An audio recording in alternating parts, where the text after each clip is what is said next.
Welcome. My name is Glenn Bracey, Director at Future Vision Training Limited.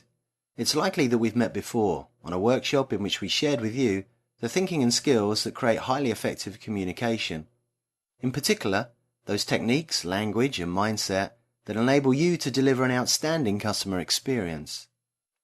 As you may recall, every human being requires high levels of confidence, trust and reassurance whenever they speak with you. This is why you are so important, because in the eyes of your customers, you are the organization. The ways in which you act and react, and of course the words you use, and how you use your language, create high confidence in others or they don't. When we fail to connect with the other person, and in particular to their emotional needs, which let's face it are often hidden beneath the surface, our conversations become more troublesome. Frustrations are felt by both parties. We are likely to get more challenging behaviors to deal with, and the enjoyment of our role diminishes. In fact, psychological studies prove that the choice of words that we use directly affects the customer's emotional and behavioral reactions for up to 10 minutes. This recorded buzz session is about the use of language. It supports one of the 10 modules that create mastery, the module we describe as clean language. Therefore, I invite you to listen for a handful of minutes so you can ensure that you fully master the level of language required for you to be an outstanding communicator in your role.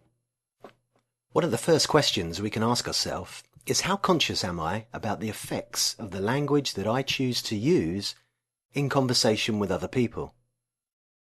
During our training module on clean language, we discussed a list of words to completely eradicate and avoid, and these include sir, madam, mate, no problem, hold on, hang on, bear with me, a moment, a sec. Obviously, basically, unfortunately, I'm afraid, I'm sorry but, yes however. The computer's a bit slow. As I told you, as I said, we don't do that. It's policy, it's in the terms and conditions. These examples, amongst others, are worth eradicating because all too often they suggest false perceptions, lower customer confidence, and ignite limiting feelings and behaviours in customers. Of course, we don't intend for this to happen, but this is the reality.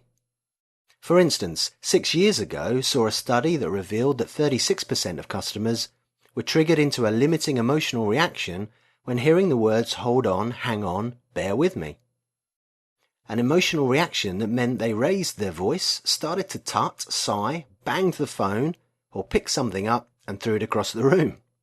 The question we have to ask ourselves is, do we want to ignite emotional reactions like these in our conversations?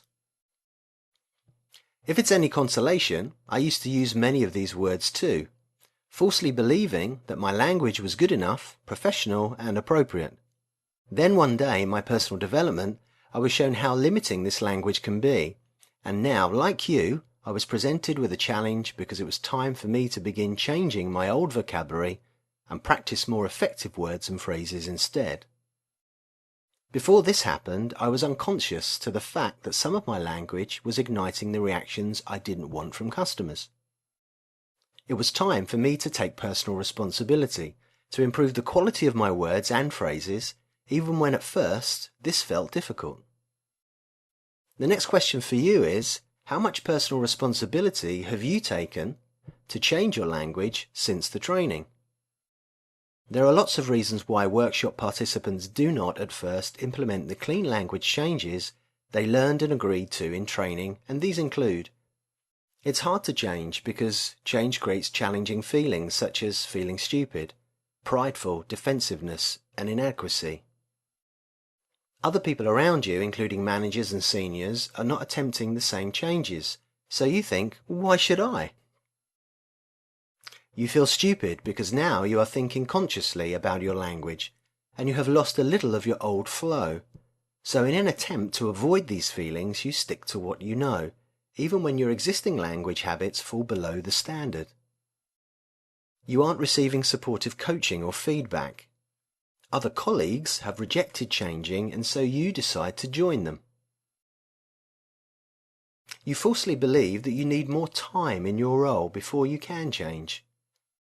You dislike your customers and/or your role. As tempting as it is to fall for these reasons of not changing, when we grasp the self-responsibility to change our language, which means seeing through these excuses, we create more positive reactions from others. Gandhi once said, "Be the change that you want to see in the world." Therefore, if you wish to have easier and more effective customer conversations, less emotional reactions, more customers that have confidence in you and the service that you offer, be the change you want to see and take responsibility for the quality of the language you choose.